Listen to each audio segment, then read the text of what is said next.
challenging myself now to come up with, off the cuff, some ideas and thoughts about how the past has been good. Our individual pasts.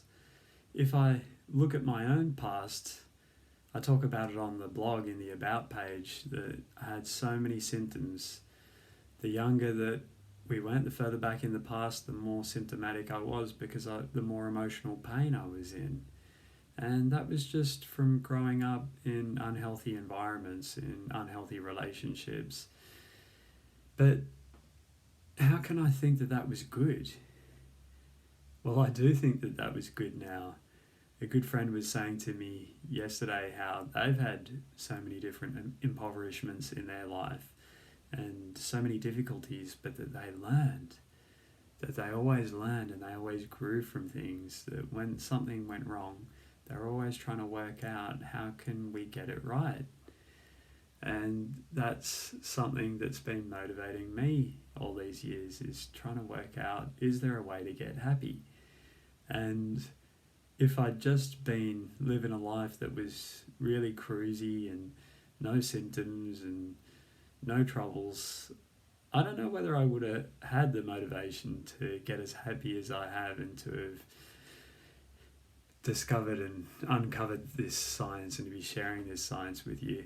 It's out of that pain. Another good friend was telling me recently that they and their friends talk about the pain being like manure, like fertilizer, for the growth in our hearts.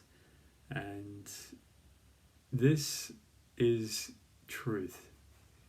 This is the reality. The soil in our hearts is formed through the pain of this life.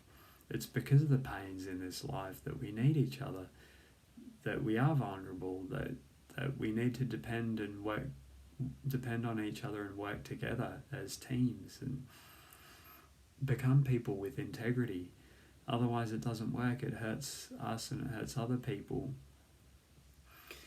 People have been learning about these things for a long time, and there's been so many improvements. There's been a good past, so many good people doing so many good things. So much care has been shared all around the world to look after people and help us to progress as a species and help us individually, that our parents have done so many good things. They might not have been able to be healthy, our parents at the time, because they were a product of their conditioning, and as I've been talking about, there hasn't been the healthiest conditioning going around in the relationships around the world, but that we're gaining the knowledge now to be able to improve these things, to be able to make the relationships healthier. But all the same, even if our parents were unhealthy, they've really tried so hard and put so much effort. It's like a wounded person dragging themselves along. I feel like parents all around the world love their kids. It's just a matter of whether they're healthy or not.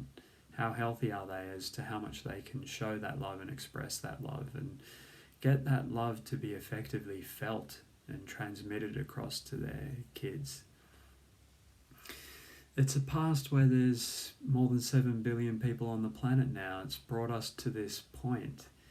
It's a good past, so many good people doing so many good things. All the hospitals, all the people in the caring professions.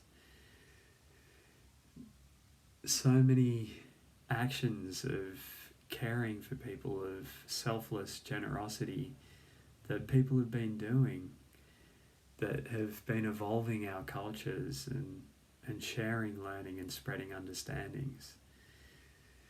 So I've given myself a challenge here in this video to think about my own past and our collective past as a good past and focus on all the good things. And in the past of my own life, I would focus on the bad things so much.